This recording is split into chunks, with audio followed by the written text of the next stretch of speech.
At my son's kindergarten graduation, my SIL whispered, "He deserves better than growing up in a rented life." I smiled. The next day, I put a down payment on a duplex in my son's name.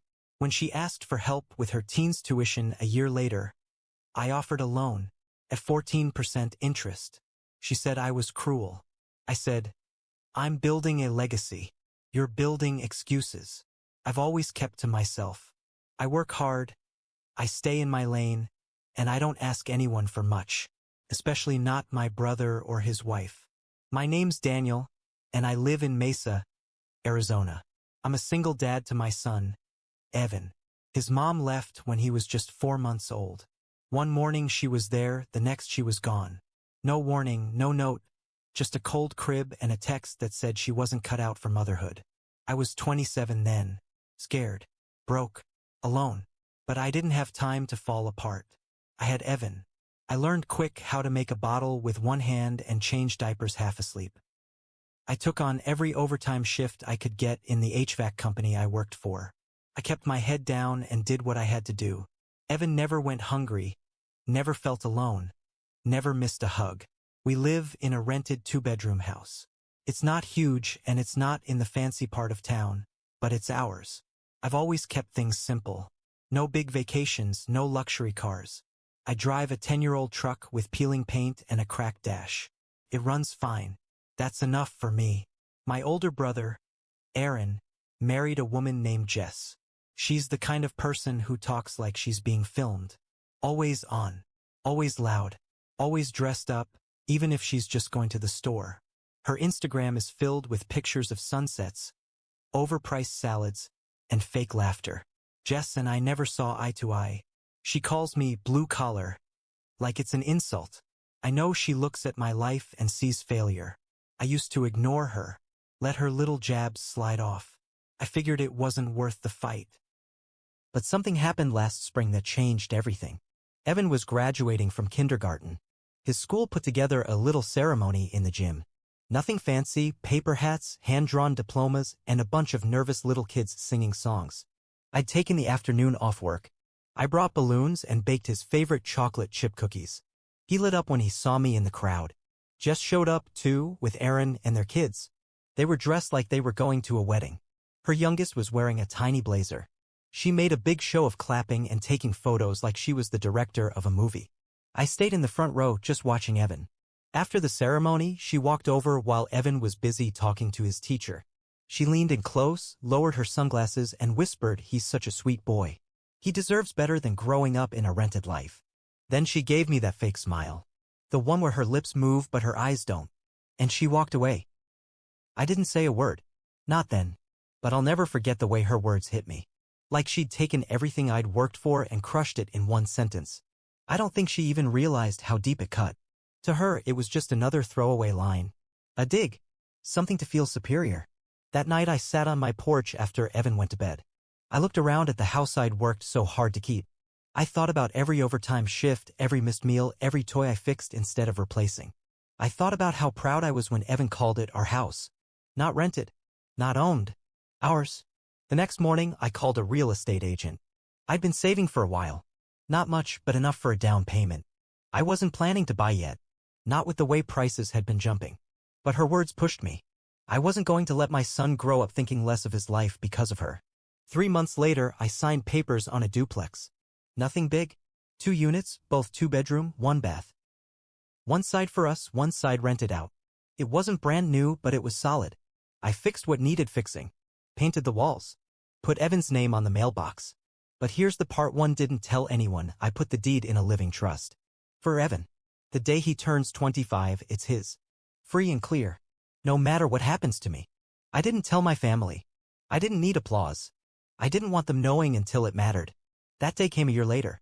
Jess's oldest son, Ryan, got accepted into a private college in Boston. Tuition was steep and their financial planning had been, well, Instagram-based. Apparently, sponsored content doesn't cover Ivy League costs. My brother called first. Said they were exploring options and since I seemed to be doing well, maybe I could help. I said I'd think about it. The next day, Jess showed up at my door with a fake smile and 2 lattes. She said the bank's terms were awful and they didn't want to take out a second mortgage. Family helps family, she said, all sweet and fake. I went to the kitchen and came back with a folder. Inside was a loan agreement I typed up myself. $10,000, 1 year, 14% interest, monthly payments required, late fees applied. Legal names. No shortcuts. She looked at me like I'd pulled a gun on her. Are you kidding me? She said. 14%? That's predatory. I didn't flinch. It's business. You said I'm doing well, right? This is why. She looked like she was going to explode. You're cruel, she snapped. This isn't what family does. I looked her in the eyes and said it calm and clear. I'm building a legacy. You're building excuses. She stormed out without taking the coffee she brought. Since then, things have changed. She had to take out a private loan, worse terms than mine. My brother's been picking up contract work just to keep up. Their perfect life's been cracked open and I can see the pieces falling out. Meanwhile, Evan and I are settled. He has a backyard now. A room with posters on the wall. He asks questions about the house, about money, about why I fix things myself. And I tell him the truth, hard work makes things real. Fancy doesn't mean stable. I haven't said anything to Jess since that day. I haven't had to. Every time she drives past our place, she sees the yard Evan plays in. The for rent sign gone. The fresh paint. And I know she remembers what she said. I made sure she'd never forget it. Things stayed quiet for a while after the loan offer. Jess didn't speak to me. Neither did Aaron, really. He sent a few half-hearted texts about how we're all stressed and maybe we should talk, but I didn't reply. I had nothing to say. I'd already said it with the paperwork I handed his wife. Evan started first grade. We painted his room blue. He wanted a galaxy on the ceiling, so we spent 2 Saturdays gluing glow-in-the-dark stars to it. I watched him fall asleep every night under those fake constellations and felt something settle in me. Pride. Peace. Then, 3 months later, my phone buzzed. It was my brother. Can we meet? He said. Just us. I agreed, mostly out of curiosity. We met at a diner halfway between our houses. He looked tired. Older than he should for 39. He didn't even order food, just coffee. He said Ryan dropped out. Apparently, college wasn't what he thought it'd be. Said he felt out of place. The pressure, the distance, all of it. He lasted 2 months before packing up and coming home. Jess was furious. Called it wasted energy. Aaron said they were fighting a lot. Money was tight. They'd maxed out 2 credit cards and now they were trying to sell their second car. I shouldn't have let Jess talk me into that lifestyle, he said. But I wanted her to be happy. I nodded. I understood more than I wanted to admit. I tried to make someone happy once, too. She left me with a baby and a stack of bills. Then Aaron leaned in. Jess doesn't know I'm asking. But do you think maybe Evan could help Ryan get back on his feet? I blinked. What the hell does that mean? I asked. He shifted. Looked down at his cup. You put that property in a trust for Evan. I'm not saying sell it or anything. But maybe refinance? Use some of the equity? We'd pay you back. Eventually. I sat back and let that sink in. He wasn't asking me to help. He was asking my son, a 6-year-old, to give up part of his future because their son couldn't stick it out in school. Because his mom couldn't live within her means. Because they had lived louder than they could afford. No, I said. He looked up. Dan, come on. He's 6. He won't even know. I leaned forward. My voice was calm, but every word hit like a hammer. Exactly. He's 6. And I'm going to make sure when he's 26, he knows I never let anyone take from him. Especially not family. Aaron didn't say anything. Just sat there, staring at his coffee. I got up, dropped a 20 on the table, and left. A week later, Jess posted a quote on Instagram. The people you help the most will hurt you the fastest. No tags. But I knew. It didn't stop there. 3 weeks later, I came home from work and saw a notice folded under my door. It was from the city. A complaint had been filed against my property. Someone reported illegal construction work being done without permits. Someone claimed I was running a business out of a residential zone. Total lies. I hadn't touched the place in months. Only changes I'd made were basic maintenance, paint, a new fence, a window replaced after a storm. All legal. But the city still had to investigate. I filed a response, met with a zoning officer, showed all my receipts. They cleared me, but it dragged out for 6 weeks. Cost me almost $1,000 in fees and paperwork. Stress I didn't need. I didn't need a private investigator to tell me where the complaint came from. Jess had a cousin who worked in real estate. She knew the game. That was the final straw. I didn't confront her. I didn't call Aaron. I let them hang themselves with their own rope. Instead, I sat Evan down one night. I showed him pictures of the house, the rental unit, the bank statements, the mortgage breakdown. This is yours one day, I said. But people might try to take it. They might smile to your face and still want what you have. You need to remember who built this with you. Who protected it. He nodded. He was young, but he understood more than most adults I knew. I started keeping a log. Every little thing Jess did that could be seen as harassment. Every text. Every time she showed up at events and made passive-aggressive remarks. I kept it all. Because I knew something bigger was coming. And it did. 2 months ago, Aaron called again. This time, his voice was panicked. I think Jess opened a credit line in your name, he said. When Aaron told me Jess might have opened a credit line in my name, I didn't react the way he expected. I didn't yell. I didn't curse. I didn't even speak for a full 10 seconds. I just sat there in my truck, gripping the steering wheel, breathing through the heat rising in my chest. He kept talking, filling the silence. I wasn't sure until I saw a statement with your name on it. It came to the house. Jess swears it was a mistake. She says she used your info to apply for something online but didn't go through with it. Aaron, I said finally, she stole my identity. She said she didn't submit it. I don't care what she said. If my name's on something I didn't authorize, that's a felony. There was a pause on his end. Dan, please. Don't press charges. Let me talk to her. Let me fix it. I'm not giving you time to fix anything, I said, my voice low. I'm giving you time to prepare. Click. I hung up and drove straight to my bank. Luckily, she hadn't gotten far. There was a pending card application under my name at a national chain. I froze everything. Locked my credit. Filed a police report. The officer at the station told me what I already knew. This wasn't accidental. It was targeted. Intentional. And stupid. Jess had pulled my credit info from when I helped Aaron apply for a refinance 2 years ago, back when things were still civil. I'd given him some documents, bank info, employment verification, so he could use me as a reference. I never thought twice about it. She'd kept them. I called a lawyer. Got paperwork started for a restraining order. Not just against Jess, but tied to my son's trust. If anyone besides me tries to access or claim interest in it, especially a family member, it triggers legal review. I wasn't taking chances anymore. That was 2 months ago. Since then, I haven't seen Jess. She's gone dark on social media.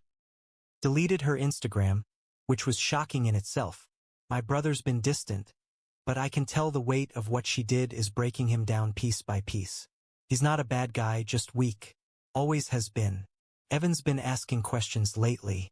He's noticed we don't see his cousins anymore. He asked me why Aunt Jess doesn't visit. I told him the truth. I didn't sugarcoat it. Some people, I said, don't know how to respect what belongs to others. You can still be kind, but you have to protect what's yours. He nodded slowly, like he was trying to hold that thought in his tiny chest. And then, just when I thought it was over, I got a letter. It was from a lawyer. Not mine, Jess's. She was threatening to sue me for intentional emotional distress. Said I humiliated her in front of family. That my refusal to loan her money put her son's education at risk. She wanted $25,000 in damages. I laughed when I first read it. Laughed so hard I had to sit down. Then I passed it to my lawyer. He didn't laugh. She's got no case, he said. But she's trying to drain you. Run you in circles. It's harassment. So now we're going to court. And here's the twist I didn't expect. Aaron is testifying. For me. He called me 3 nights ago. Said he's done. Said Jess lost it. She's been obsessed with proving she's right. Even if it means burning everything down. I tried to protect her, he said. But I can't protect someone who keeps setting fires. I told him I appreciated it. But deep down, I didn't feel relieved. I felt angry. Not because of the court stuff. I'll handle that. My lawyer's sharp. I've kept records. I'm clean. No. I was angry because my son had to live through this. Because a woman who saw herself as superior was willing to sabotage a child's future to feed her pride. Because my brother let it get this far. And because even now, Jess doesn't regret what she did. She regrets getting caught.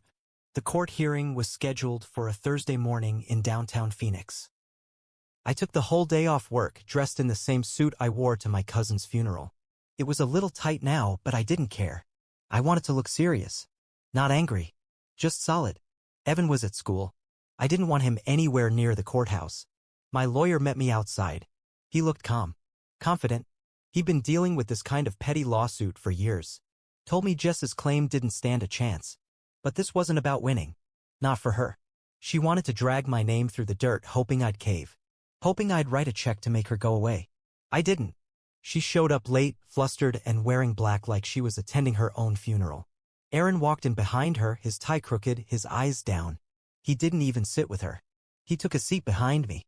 When the judge asked her lawyer to explain the basis of the lawsuit, he stood up and said, "My client has suffered long-term emotional trauma caused by the defendant's financial manipulation, cruelty, and targeted humiliation." I almost laughed again, but I didn't. Then it was my lawyer's turn. He stood and calmly laid it out. "We have proof that my client offered a legal, written loan. The plaintiff refused. We have proof she later attempted to open a credit line in his name. We have a police report. A fraud alert from the bank. Witness statements. And we have character statements from family members, including the plaintiff's own husband." That got Jess's head to snap sideways. She didn't know Aaron had flipped. The judge was quiet for a moment. Then he looked straight at her and asked, "Did you use the defendant's information without his permission?" Jess paused.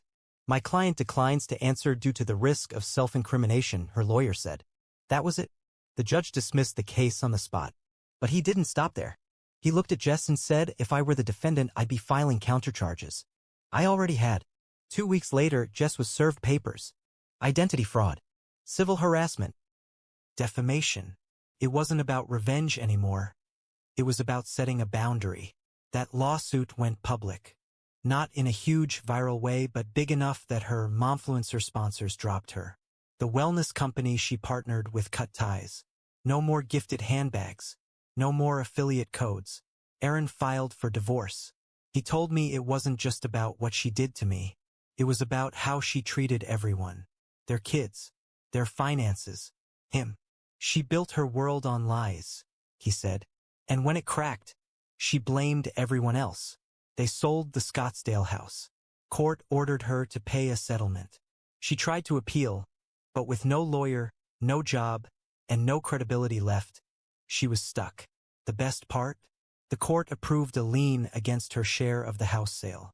Most of the money went to legal fees and the settlement I filed. I didn't even cash the check. I deposited it directly into Evan's trust. That money she tried to steal is his now. Evan turned 7 last month. We had a small party in the backyard. Some of his classmates came. We grilled hot dogs, set up a sprinkler, and let them run wild. It wasn't Instagram perfect. No catered food, no matching outfits. Just joy. When he went to bed that night, I sat alone on the porch. I thought about everything. The whispers. The insults. The lawsuit. The lies. And I thought about the long game. Jess wanted to make me feel small. She didn't just fail. She helped build the very legacy she mocked. I didn't need revenge that looked like fireworks. I just needed one quiet win after another. Now Evan has a home. He has security. He has protection built on my sweat and her spite. Funny how life works. Sometimes the people who try to tear you down are the same ones who help you rise just by pushing too hard. I'm not proud of everything I said. I let anger guide me at times. Maybe I should have walked away sooner. Maybe I should have ignored her completely. But I didn't. And I don't regret it. Because she was right about one thing, even if she said it with venom. My son does deserve better. And now? He has it.